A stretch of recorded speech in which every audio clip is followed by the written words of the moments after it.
IVF जो होता है उसमें हम बहुत सारे स्पर्म्स जो आपके पार्टनर के स्पर्म्स होते हैं वो साथ में डाल के उसका फर्टिलाइजेशन कराएंगे।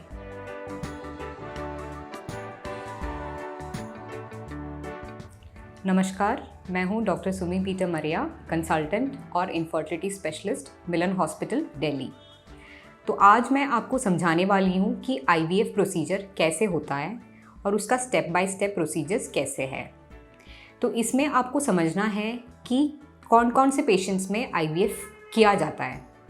तो उसमें है पेशेंट्स जो आते हैं जिनका उम्र बहुत ज़्यादा हो, यानी कि 35 इयर्स या ज़्यादा, या कि उनका ट्यूब्स में कोई डैमेज हो, या उनके हस्बैंड या उनके मेल पार्टनर में कोई प्रॉब्लम हो, जैसे कि उनके सेमेन पैरामीटर्स में इतना डैमेज है कि हम नेचुरली ट्राई नहीं कर सकते हैं। और ऐसे भी बहुत सारे पेशेंट्स आते हैं जिन्होंने बहुत सारे ट्रीटमेंट भी किए हुए इससे पहले और उसका सक्सेस नहीं हुआ हो। तो हमें बहुत सारी चीज़ें देखनी पड़ती है, जैसे कि पेशेंट का एज, कितना साल शादी हुआ हो और कितने साल से वो ट्राई कर रहे हैं और कितने ट्रीटमेंट इससे पहले लिए हैं। तो आईवीएफ के प्रोसीजर के स्टेप्स क्या क्या होते हैं मैं आपको समझाती हूँ अभी। तो आईवीएफ प्रोसीजर के लिए पहले तो हमें आपका एक इन्वेस्टिगेशन कुछ करने पड़ते हैं, जो है ब्लड टेस्ट, और एक स्कैन भी करना पड़ता है। इसके साथ साथ हमें करना है आपके हस्बैंड का सीमेन टेस्टिंग। तो इससे हमें पता चलेगा कि आपको क्या ट्रीटमेंट चाहिए होगा और कितना ट्रीटमेंट चाहिए होगा। तो आपका आईवीएफ ट्रीटमेंट शुरू होगा आपके इन टेस्ट के साथ। तो हमारे अल्ट्रासाउंड और ब्लड टेस्ट के साथ हमें समझ में आएगा कि आपका रिज़र्व या ओवेरियन रिज़र्व जो बोलते हैं कि आपको अंडे प्रोड्यूस करने में कितनी कैपेसिटी है और आपको कितना इंजेक्शन लेना पड़ेगा। ये सब जानकारी हमें आपके स्कैन और आपके ब्लड टेस्ट के हिसाब से हमें समझ में आएगा। तो हम आपको बुलाएंगे डे 2 या डे 3 ऑफ योर साइकिल पे। सो हमें आपको देखना है डे 2 पे, जहाँ पे हम आपका स्कैन करेंगे, और स्कैन करने के बाद हमें समझ में आएगा कि आपके ओवरीज और यूट्रस सब ठीक है, कोई सिस्ट नहीं है, जिसकी वजह से हम ये साइकिल में आईवीएफ शुरू नहीं कर पाएंगे। उसके साथ साथ हम आपको करवाएंगे थोड़े ब्लड टेस्ट। तो ब्लड टेस्ट और स्कैन के हिसाब से हमें समझ में आएगा कि आपको इंजेक्शन कितना लेना होगा, कौन सा इंजेक्शन लेना होगा और करीबन कितने दिन तक लेना होगा। तो उस हिसाब से हम शुरू करेंगे आपके इंजेक्शंस। और ये इंजेक्शन आपको लेना पड़ेगा हर दिन लगभग 10 से 12 दिन तक आपको लेना पड़ेगा।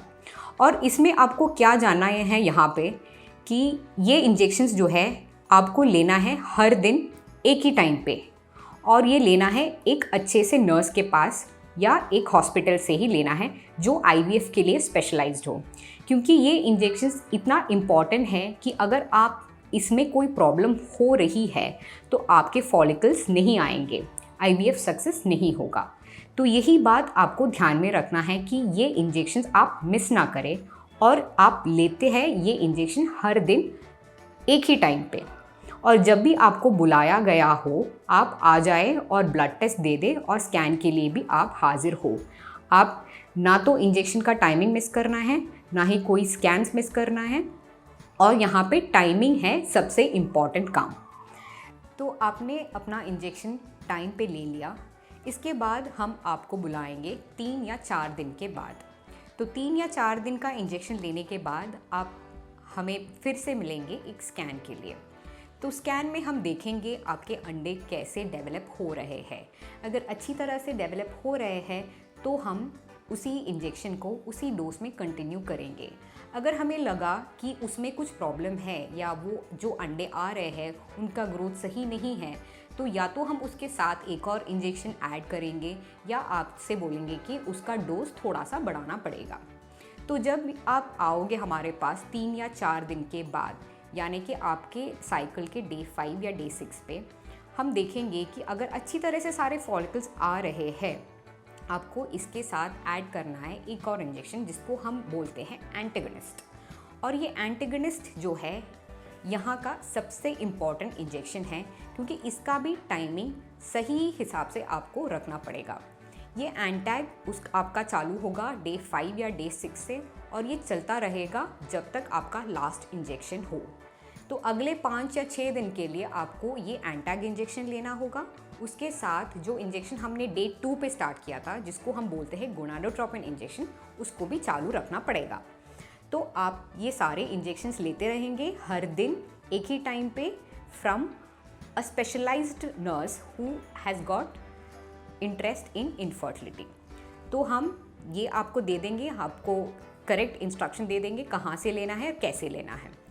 तो इसके बाद आप आएंगे 2 या 3 दिन के बाद, जैसा भी आपका इनफर्टिलिटी डॉक्टर चाहते हो, आपके स्कैन जैसे कराना है तो आपको बुलाएंगे और इसके बाद स्कैन और ब्लड टेस्ट भी होगा। इसके बाद जब 10 से 12 दिन ख़त्म हो जाते हैं और हम स्कैन करके देखते हैं और हमें ये लगता है कि आपका ये जो अंडे है ये काफ़ी बढ़ गया है और ये मैच्योर हो गया है और अभी हमें ये लेना है बाहर, तब हम आपको एक इंजेक्शन देते हैं जिसको बोलते हैं ट्रिगर इंजेक्शन। ये ट्रिगर इंजेक्शन भी टाइमिंग का बहुत मायने रखता है, क्योंकि ये आपको लेना है 34 to 36 आवर्स बिफोर पिकअप। तो अगर आपका पिकअप हो रहा है परसों सुबह 10 बजे को, हम आपको बोलेंगे कि आपका ये जो ट्रिगर इंजेक्शन है वो आपको लेना है 34 to 36 hours prior to it, यानी कि आज रात को 10 या 11 बजे को लेना पड़ेगा आपका वो इंजेक्शन। और इसका टाइमिंग भी बहुत इम्पॉर्टेंट है, क्योंकि अगर आप ये लेने में कोई दिक्कत है या कुछ मिस हो गया तो आपके सारे अंडे जो है वो फूट जाएंगे और जो भी इंजेक्शंस जो हमने लिया है 10-12 दिन तक और जो भी अंडे आए हैं जो स्कैन पे हमें दिख रहा है वो सब फूट जाएंगे और हमें जो भी एग्स है उसके अंदर वो कुछ नहीं मिलेगा। तो ये टाइमिंग जो है बहुत इम्पॉर्टेंट है यहाँ पे और ये चीज़ आपको मन में रखना है। इसके बाद हमने जो बोला है कि परसों 10 बजे को आपका पिकअप हो रहा है, तो पिकअप के दिन पे आपको क्या क्या करना होगा। तो पिकअप के दिन आपको आना है सुबह 2 घंटे पहले और आपको आना होगा खाली पेट। खाली पेट आना है क्योंकि आपको उस दिन छोटा सा एक सेडेशन दिया जाएगा ताकि आप कोई पेन ना महसूस करें। तो पेन ना जानने के लिए आपको थोड़ा जो सेडेशन है वो खाली पेट में आना है और उसके बाद आपका एनेस्थेटिस्ट आपको मिलेगा और आपका जांच कराएगा और उसके बाद आपको एक छोटा सा एक सेडेशन भी दिया जाएगा। सेडेशन के बाद हम कर लेंगे आपका पिकअप, जो हम ट्रांसवेजाइनली करते हैं और अल्ट्रासाउंड गाइडेंस के साथ करते हैं। इसके बाद हमें आपके जो एग्स मिलते हैं वो हम बाहर रखते हैं और उसके बाद हम IVF या ICSI करेंगे। IVF जो होता है उसमें हम बहुत सारे स्पर्म्स, जो आपके पार्टनर के स्पर्म्स होते हैं, वो साथ में डाल के उसका फर्टिलाइजेशन कराएंगे। नहीं तो ICSI करते हैं। ICSI है इंट्रासाइटोप्लाज्मिक स्पर्म इंजेक्शन, जिसमें हम करते हैं एक स्पर्म जो सबसे बेस्ट क्वालिटी स्पर्म होता है उसको निकाल के ये एग्स के अंदर डालते हैं, जिससे फर्टिलाइजेशन फेलियर यानी कि फर्टिलाइज ना होने की जो साध्यता है वो बहुत कम होती है। तो ये होता है आपका एग पिकअप और फर्टिलाइजेशन। तो इसके बाद क्या होता है, हमें जो एम्ब्रियो बनते हैं, एम्ब्रियो हम देखते हैं डे 3 और डे 5 पे। डे 3 एम्ब्रियो और डे 5 एम्ब्रियो देके हमें पता चलता है कि आपका क्वालिटी क्या होता है। तो इसके बीच में हम आपको समझाएंगे कितने एग्स मिले हमें और वो कितना मैच्योर एग्स के हैं, उनका क्वालिटी कैसा है, आपके हस्बैंड के सीमेन के क्वालिटी कैसा है और इस हिसाब से जो एम्ब्रियो बनते हैं उनका भी क्वालिटी कैसा होता है। तो उस हिसाब से आपको समझ में आएगा कि आपके कितने एम्ब्रियोज बने हैं और उनका क्वालिटी भी कैसा है। तो इसके बाद क्या करना है कि ये जो एम्ब्रियोज बनाया है हमने बाहर, उसको आपके बॉडी के अंदर डालना है, आपके यूट्रस में डालना है। तो उसके लिए हमें 2 प्रोसीजर, एक को बोलते हैं फ्रेश एम्ब्रियो ट्रांसफ़र, दूसरा होता है फ्रोज़न एम्ब्रियो ट्रांसफ़र। तो क्या है इसमें डिफरेंस, क्या है मैं आपको समझाऊंगी। फ्रेश एम्ब्रियो ट्रांसफ़र है जहाँ पे हमने ये जो साइकिल में ये स्टिमुलेशन किया है उसी साइकिल में हम ये एम्ब्रियोज को अंदर डालते हैं। और फ्रोज़न एम्ब्रियो ट्रांसफ़र क्या होता है, जहाँ पे हम ये एम्ब्रियोज जो बनते हैं उनको फ्रीज़ करते हैं और बाद में जब आपका रेगुलर मेंस्ट्रुअल साइकिल चल रहा हो उसमें आप ये दोबारा हम थॉ करके डालते हैं। तो इसमें इन दोनों का अपना अपना प्रोज एंड कॉन्स है जो मैं दूसरे वीडियो में आपको समझा दूंगी।